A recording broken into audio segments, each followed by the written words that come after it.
Bonjour à tous, bon dimanche, bienvenue dans ce nouveau numéro du Grand Jury de RFM. Cela ne semble pas intéresser grand monde.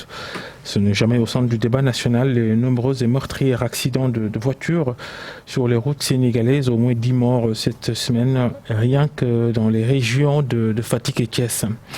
Et puis, comment ne pas s'émouvoir de ce qui s'est passé ces dernières heures à l'hôpital de Linguère, un incendie dans le service de néonatologie, le service qui accueille les nouveau-nés prématurés ou les nouveau-nés qui ont besoin de soins particuliers. Au moins 4 bébés ont trouvé la mort dans cet incendie. Bonjour Mamadou Diop de Croix. Bonjour Babacar, merci de m'avoir encore une fois convié sur votre plateau de Grand Jury de RFM. C'est extraordinaire ces deux informations que vous venez de donner, en particulier cet incendie. Je ne peux pas m'imaginer un tel événement et je me pose la question de savoir si même des enquêtes sérieuses vont être menées pour déterminer les causes de ce drame extraordinaire. 4 bébés.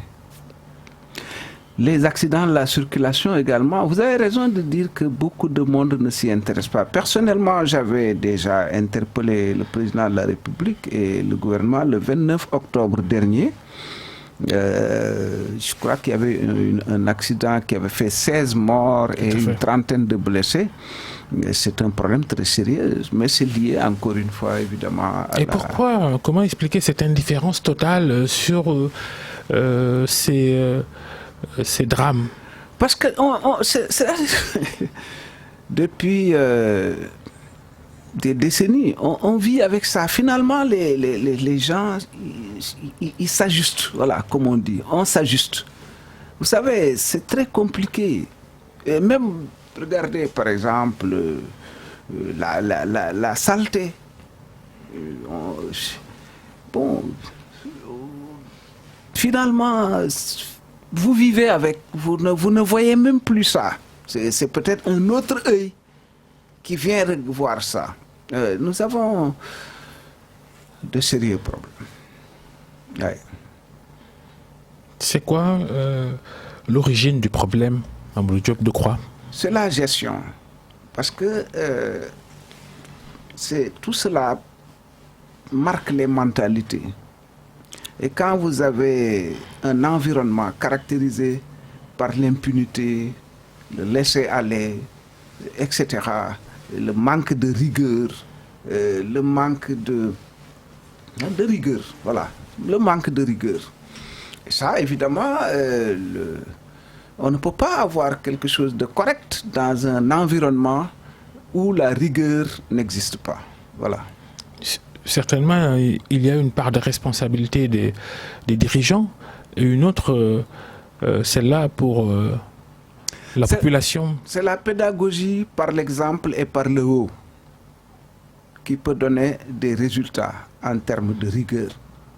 La pédagogie par l'exemple et par le haut. Merci d'avoir en tout cas répondu à notre invitation, Mamadou Diop de Croix. L'État ne vous abandonnera pas.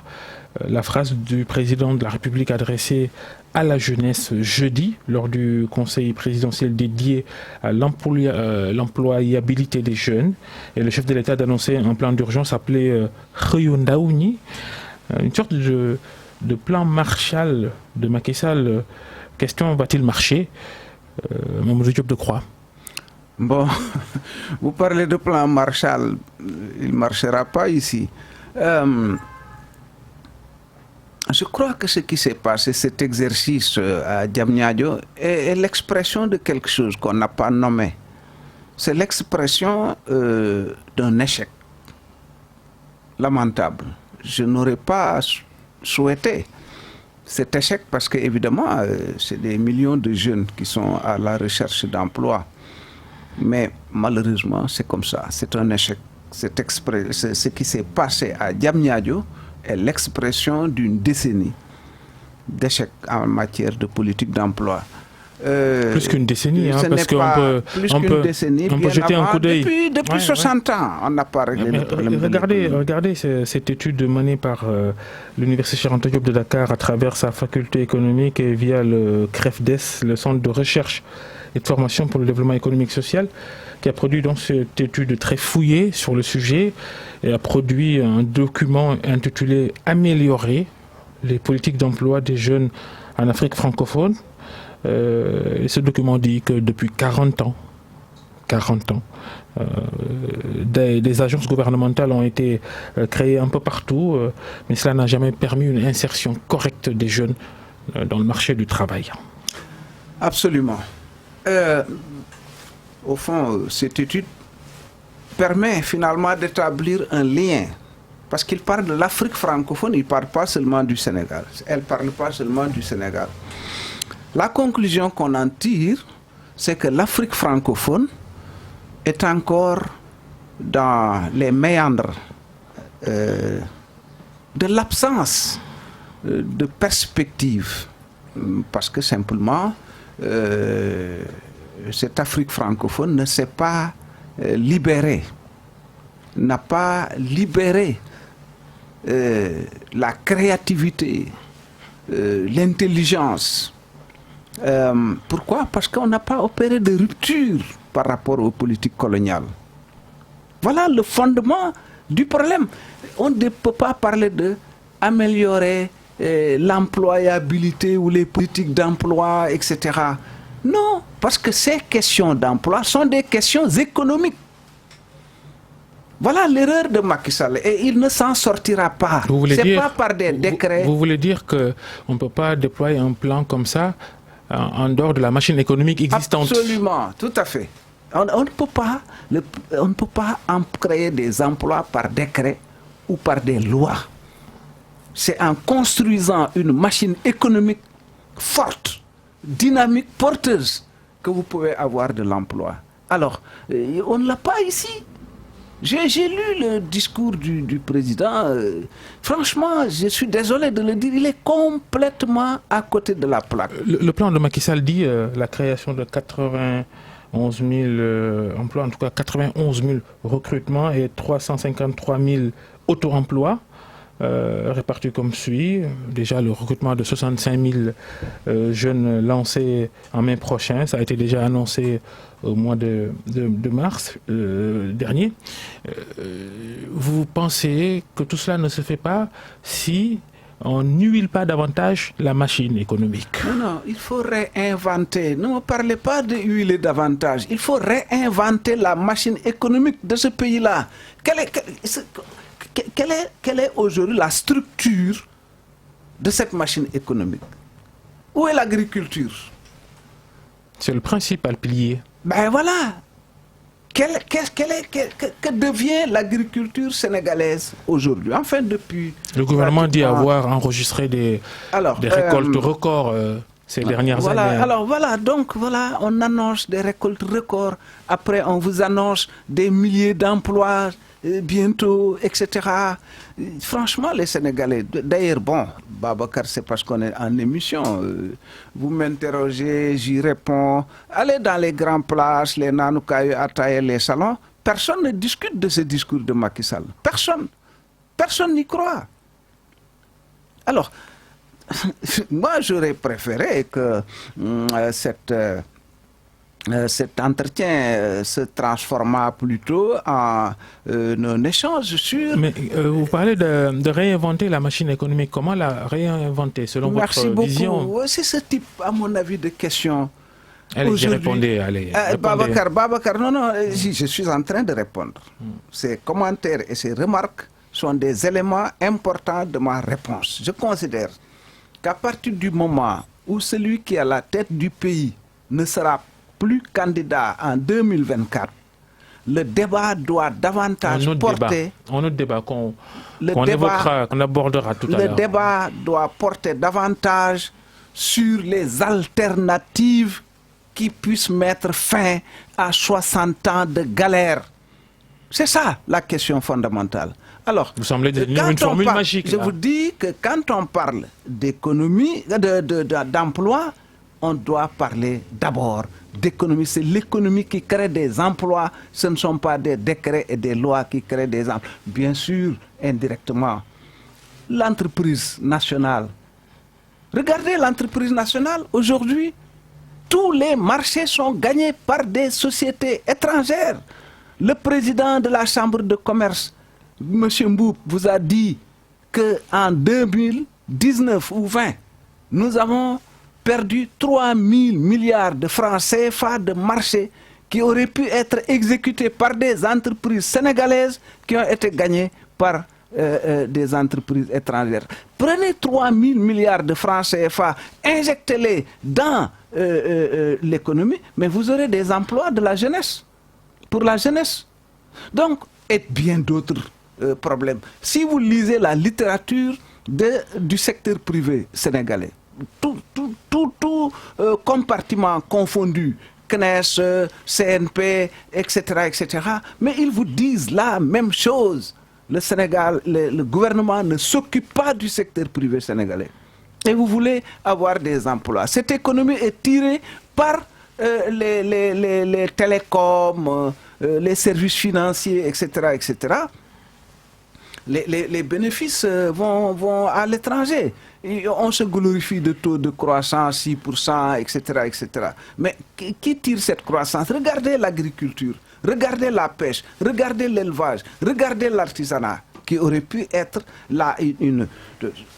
qui doivent être la base de notre économie. On est encore dans l'arachide. C'est les Français qui ont introduit l'arachide. C'était cohérent pour eux. Parce que le Sénégal produisait l'arachide, le Mali et le Burkina produisaient le coton, la Guinée, la banane, la Côte d'Ivoire, café, cacao. C'était cohérent. Et l'Indochine, le riz. Abdoulaye Wade a essayé, de varier les cultures. Oui, ça n'a pas pris. Avec la Goana, il a diversifié. Disons, l'idée était bonne. Mais naturellement, encore une fois, je vous ai parlé de rigueur dès le départ. Dès le départ. C'est-à-dire la rigueur est la base de tout succès. Quel que soit le domaine. Si vous n'avez pas de rigueur, ça ne marche pas. Le président Wade a injecté des milliards dans la Goana. Mais il y a une expression, je ne sais pas si le président Wade d'ailleurs connaît cette expression, mais qui circulait un peu. Moi, un ami, c'est un entrepreneur, qui m'a dit, dans son domaine, ah oui, telle chose va se passer, ça va être ma Goana. Voilà. Donc beaucoup de gens se sont fait les poches, se sont enrichis avec la Goana, alors que l'objectif était ailleurs. Donc,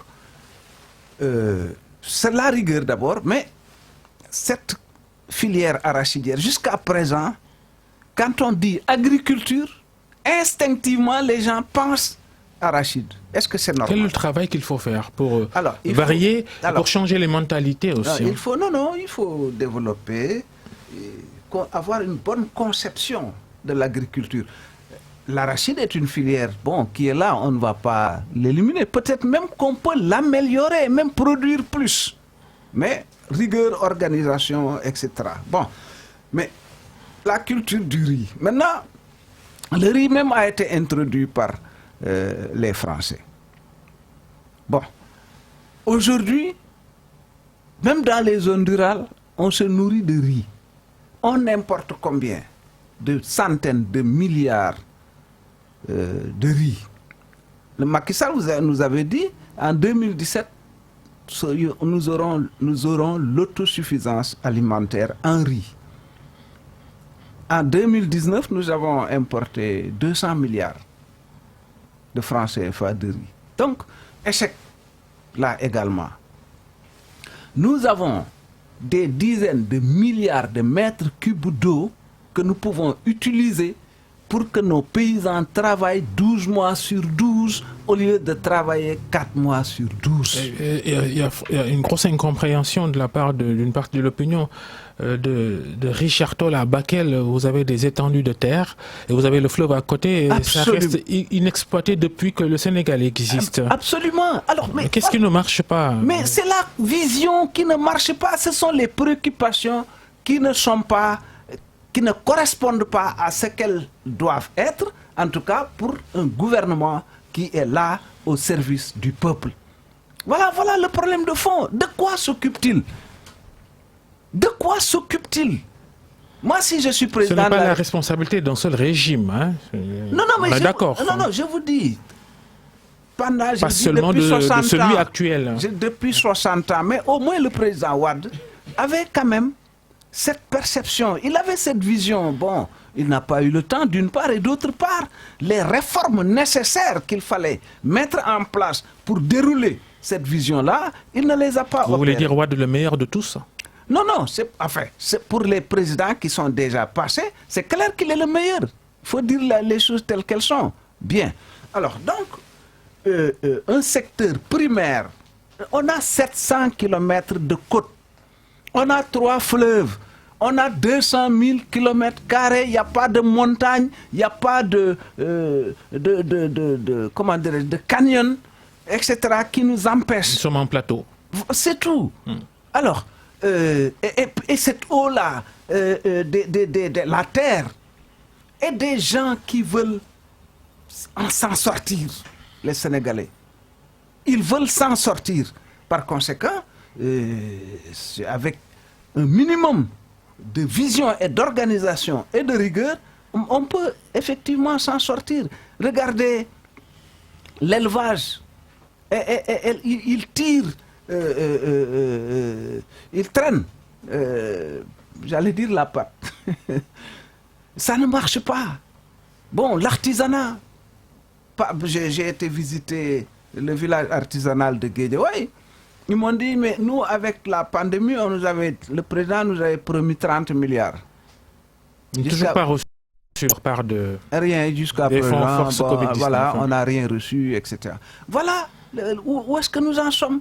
Donc, pendant ce temps, pour parler toujours du secteur primaire, de l'agriculture, élevage, etc., on bazarde des centaines de milliers d'hectares, mais à des étrangers, Non. Je crois que l'Afrique a besoin de rupture.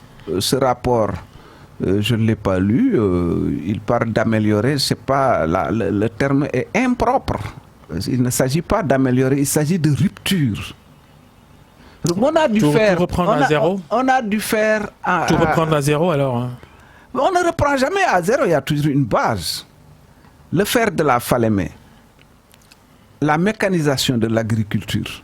Et voilà, on nous dit oui, on va importer 1000 tracteurs, d'ailleurs on n'en parle plus, hein, du Brésil ou de je ne sais pas quoi. Ceux qui construisent les tracteurs ici et là, ils font les tracteurs en fonction de leur sol, etc. et tout ça.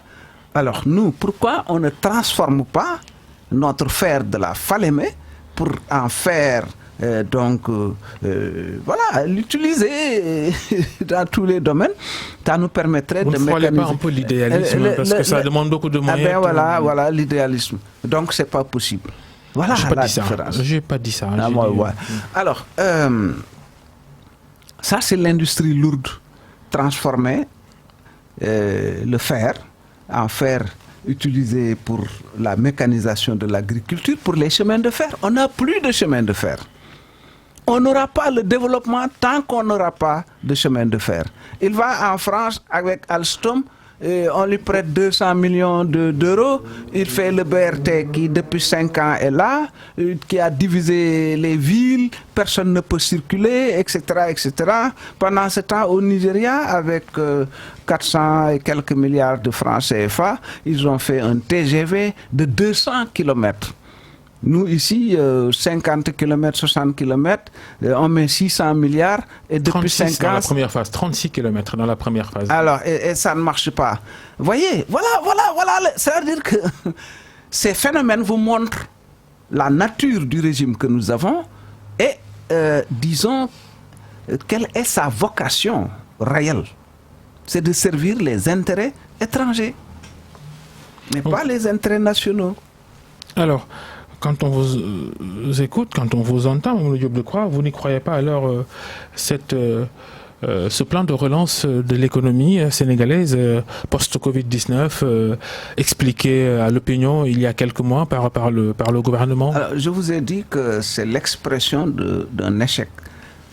Comment depuis 9 ans, bientôt 10, le président de la République n'a pas pu imaginer qu'il ne s'occupait pas comme il le faut de la jeunesse. Il a fallu que des milliards soient perdus par les destructions, que des vies humaines soient perdues, que des centaines de blessés soient décomptés pour qu'il trouva enfin qu'il ne s'est pas occupé correctement de la jeunesse.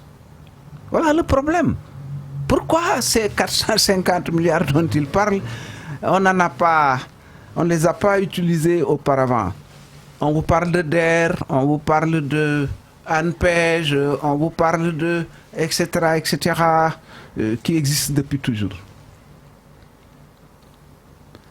Il met en place ces instruments avec des responsables qui sont politiques. Il vous dit, si vous ne gagnez pas chez vous, je vous fais sauter. Attention à l'amalgame. Hein, Alors, dans ce cas-là, évidemment, les directeurs, ils ne s'occuperont pas de ce pourquoi ils devraient être là. Ils s'occupent d'autre chose. On met des politiciens à la tête des entreprises publiques et on va avoir des résultats. Je parle de politiciens, je ne parle pas de politique. Certains pensent que les politiques, ils se frottent les paumes pour montrer qu'ils ne sont pas en politique parce que la politique c'est sale. C'est pas vrai. Il y a énormément de gens qui sont en politique qui sont plus propres, ou en tout cas qui ne sont pas moins propres que ceux qui pensent être normal plus que propres. vous défendiez votre chapelle, on vous le conseille. C'est absolument pas. Tout le monde est en chapelle politique, Babacar Fall. Tout le monde. Même ceux qui n'ont pas de... Vous-même, vous êtes en chapelle politique. Bon, chacun y occupe une place, bien entendu. Donc je pense que on doit réinventer tout.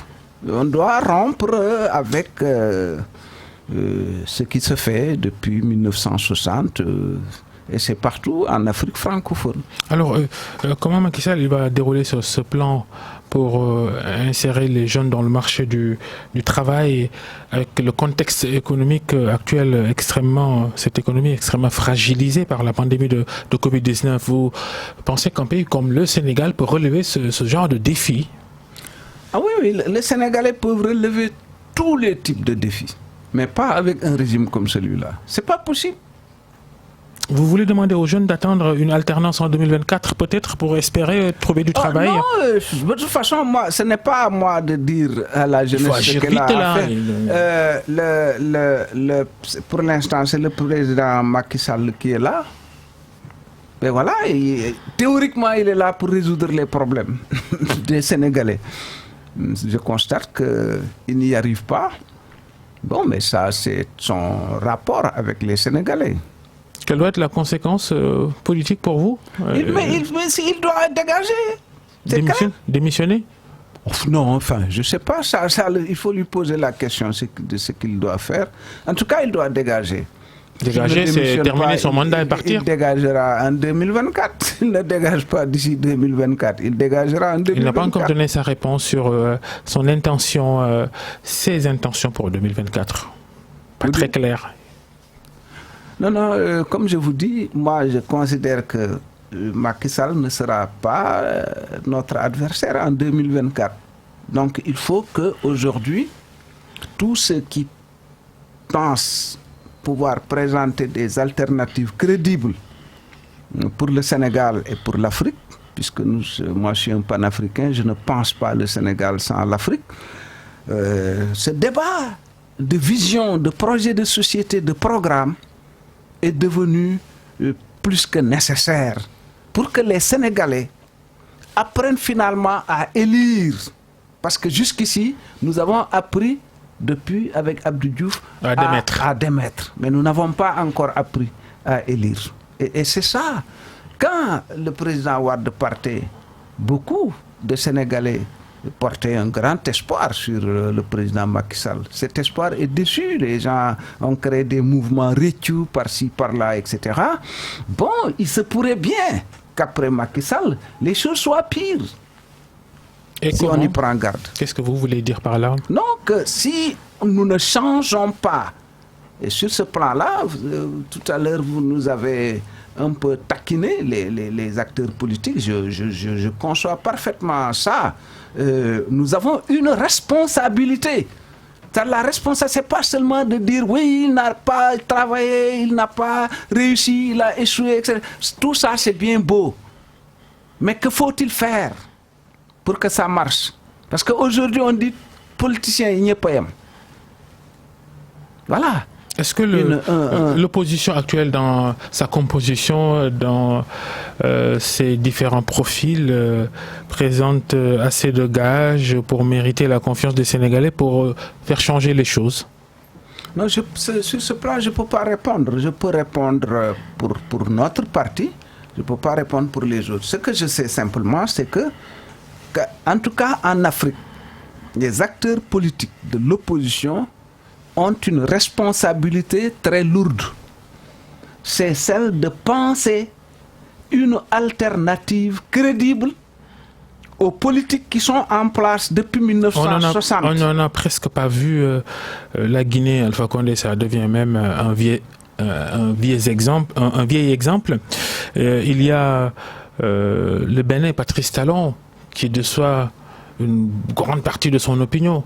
Est-ce que aujourd'hui les oppositions en Afrique sont-elles assez crédibles pour mériter tous les espoirs des peuples? Non, on ne peut pas globaliser. Il ne faut pas dire les oppositions. En général, ceux qui sont les plus connus, ce sont ceux qui ont fait l'État, qui se sont enrichis par le biais de l'État, etc. Et voilà. Mais ces gens, ils ont l'argent, mais ils ne savent rien faire pour changer. Talon était riche, m'a-t-on dit, je ne le connais pas. Bon, il s'est arrangé avec son argent pour prendre le pouvoir. Qu'est-ce qu'il fabrique? Il est en train de retourner le Bénin aux années... un recul démocratique. Mais bien sûr, aux années de dictature, d'autocratie, etc. Et ça ne se terminera pas bien. C'est clair. Au Bénin, ça ne se terminera pas bien. Donc, on a le sentiment que quelque part, les Africains, ceux qui dirigent en tout cas, parce que je ne parle pas des peuples, ce sont, disons, c'est le défaitisme. C'est le défaitisme. Peut-être même que le terme est impropre. Oui, je le corrige. Parce que ceux qui sont là, ils ne sont pas là pour les objectifs dont nous parlons. Donc on ne peut pas dire que c'est la défaite. Par exemple, j'ai dit échec de Macky Sall. Peut-être que ce n'est pas un échec. Est-ce que c'était ça son objectif? Je crois que ce qui était réellement son objectif, peut-être qu'il est en train de le réussir. C'était quoi? Non, je ne sais pas. Il faut lui poser la question. Et pour ce qui est de cette élection présidentielle en 2024, une élection ouverte selon beaucoup d'observateurs. Vous êtes favorable au retour de Karim Wade, favorable à ce que Khalifa Sall retrouve ses droits politiques et civiques, par exemple? Oui, c'est dans la plateforme du Front de résistance nationale. Hein. C'est un point très très important que Karim Wade et Khalifa Sall, Khalifa Babakar Sall, retrouvent leurs droits civiques. Karim Wade me fait dire que lui, il demande une révision de son procès. Et vous la répétez? Ah oui, il y a quelques jours, lui, il dit que ce qu'il veut... Il y a eu un entretien téléphonique qu'il vous a... Oui, bon, on se parle souvent. Donc, voilà, mais l'un dans l'autre... Il n'est même pas alors pour une amnistie qui pourrait disqualifier... Il n'est pas pour ça, lui. Pour son cas personnel, il n'est pas pour l'amnistie, il est pour la réouverture de son procès. Bien. Quels sont les jalons qui ont été posés par lui, par ses conseils, par sa famille politique, sa famille biologique pour ça? Babacar, franchement, voilà un type de question dont je ne veux pas discuter. C'est-à-dire, vous avez un pays où on prétend être en démocratie, où celui qui est à la tête de l'État a éliminé par la loi des adversaires. La justice a déjà délibéré sur le cas Karim Wade. Je termine. La justice a déjà délibéré. L'arrêt de la CRI qui a organisé le procès. Je termine. Alors, il dégage deux de ses adversaires politiques avant l'élection. À l'approche de l'élection, il dégage plus de 20 candidats à la présidentielle. Et il choisit ses candidats. 4 candidats. Et on va discuter ici de ça. Oui, la loi, l'article l'a créé, qui est une juridiction d'exception. J'ai été condamné, moi, 8 mois de prison par une juridiction d'exception, la Cour de sûreté de l'État, pour avoir écrit un article dans un journal clandestin. C'était il y a 30 ans ou 40 ans derrière. Voilà où on en est, mon cher ami. On est dans le gouffre. Quand j'entends les gens dire, oui, vraiment, on va vers... Non, on est dedans. On est dedans. Alors, je ne sais pas qu'est-ce qu'il faut pour que on se réveille. J'ai l'impression quand même que ce qui s'est passé en mars est un coup de semonce. Malheureusement que le président de la République, je crois, n'a pas compris. Alors sur Karim Wade, on revient quelques secondes. Qu'est-ce qui va être fait par lui et par vous peut-être pour que son procès soit réouvert, soit repris? De toute façon, le Comité des droits de l'homme des Nations Unies a clairement dit ça. Donc, c'est une question de volonté politique. Ce n'est pas des histoires de droits, d'articles, de lois. Non, non, non. Volonté politique, c'est-à-dire il faut en discuter avec l'exécutif. Si le président de la République veut il faut en discuter avec l'exécutif. Soit réglé, oui. Ce problème sera réglé. Comment il doit faire Macky Sall alors? Il faut lui poser la question. Vous l'évoquez, dites-nous. Il faut lui poser la question. C'est-à-dire que... Vous êtes pour des négociations? J'ai le sentiment qu'on est très, très, très loin des exigences du moment. C'est-à-dire que nous sommes en train de discuter de vétilles, alors que nos pays sont dans un très grave danger. La guerre est à nos portes au Mali. Vous faites des questions démocratiques aussi, votre cheval de bataille. Niger.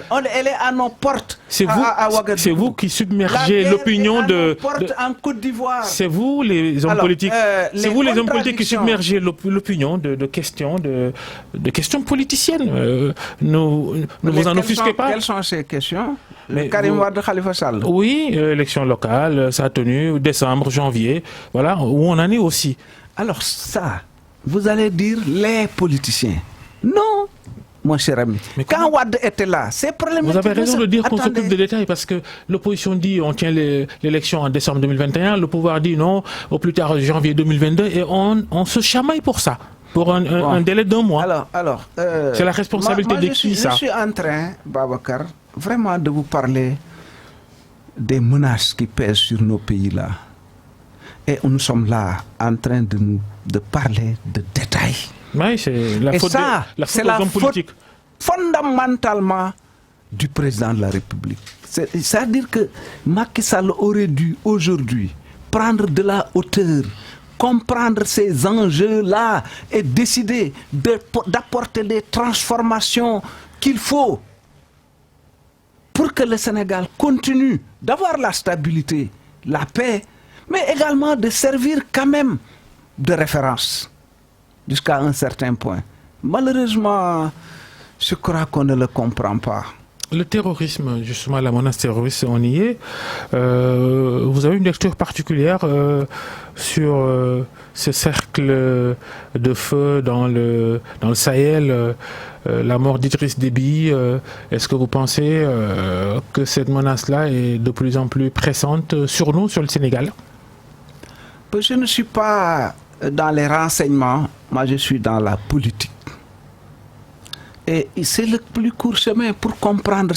Il n'est pas nécessaire de présenter à l'opinion,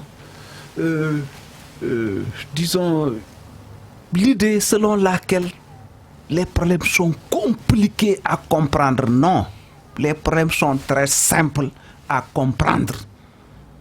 Depuis 1960, nos peuples ne sont pas encore arrivés à se débarrasser de ce que la France avait mis en place, du système néocolonial que la France a mis en place ici avant de partir. Nous ne nous sommes pas encore séparés de ce système. Et c'est cette question-là qui est posée aujourd'hui. Alors, bon, débit. Vous avez vu que Macron est allé là-bas.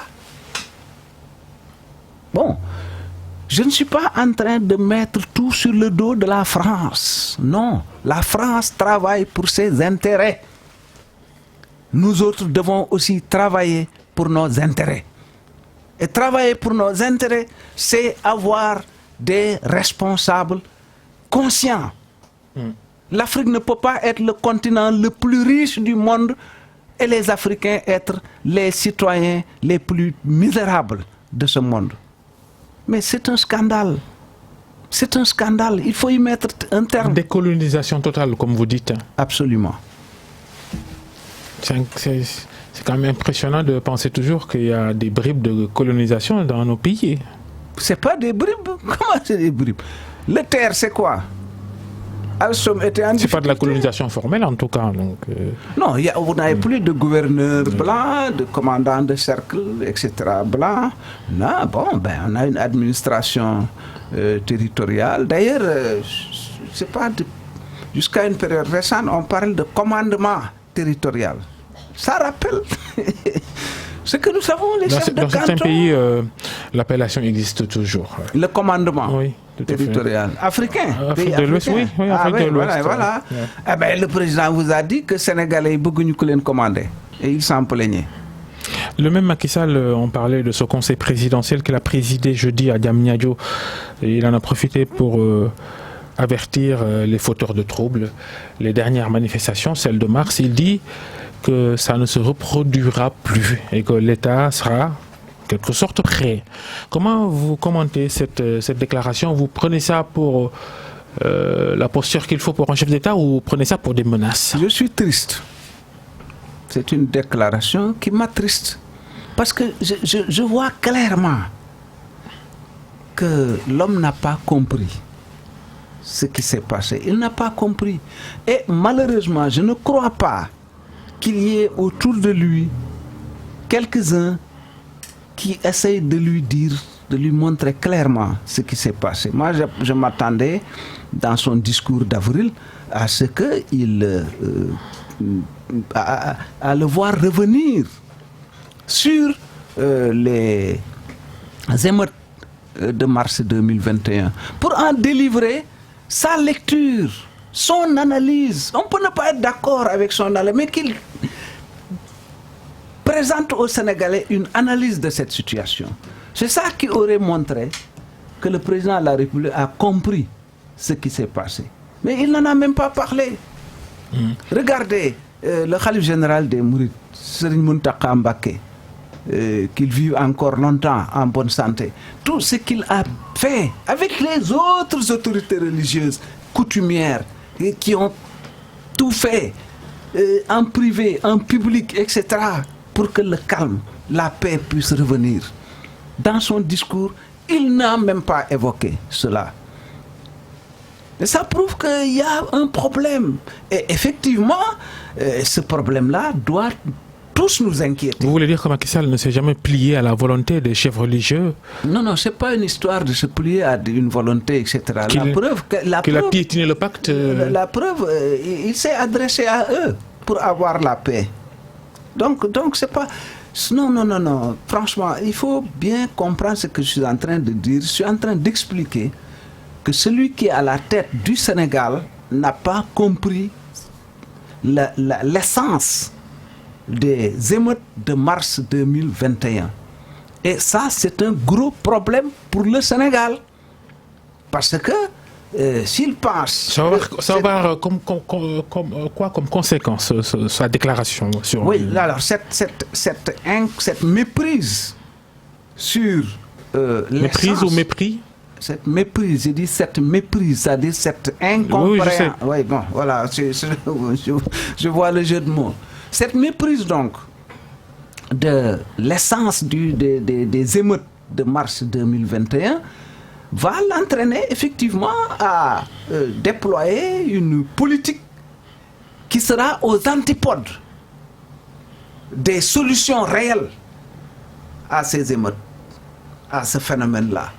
Et ça, malheureusement, personne n'y échappera parce que Et on aura un État qui est là, mais qui développe, qui est sur une voie qui est Vous craignez une grosse répression contre tous ceux qui tenteraient de... C'est pas à craindre, je parle d'objectif, c'est-à-dire je ne mets pas de jugement, de valeur, etc. Je suis en train d'analyser objectivement, selon moi, des choses qui sont en train de se passer. Ces processus-là vont aiguiser, accentuer les contradictions sociales dans notre pays et peuvent déboucher sur de nouveaux affrontements qui seront infiniment plus graves si on y prend garde. Moi, je pense que le président devait prendre de la hauteur puisqu'il parle de régler les problèmes de la jeunesse, qu'il comprenne que ce sont des problèmes politiques également. Mais il n'en parle pas. Quand le marabout, le Khalife général des Mourides, a saisi l'opposition a,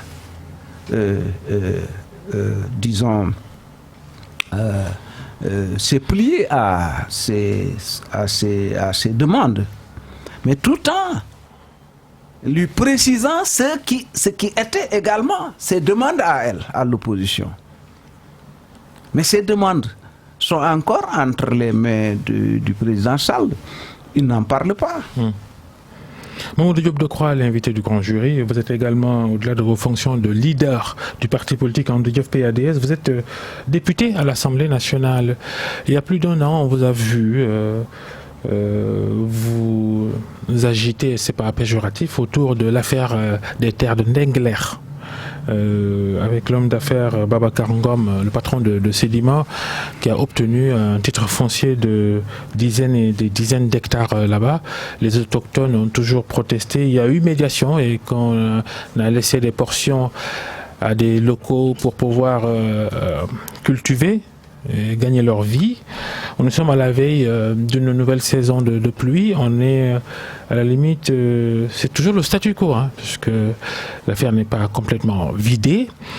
Les suites de cette affaire Ndengler, vous les voyez comment? C'est pas Ndengler seulement, Babacar, c'est tout le pays. C'est tout le pays.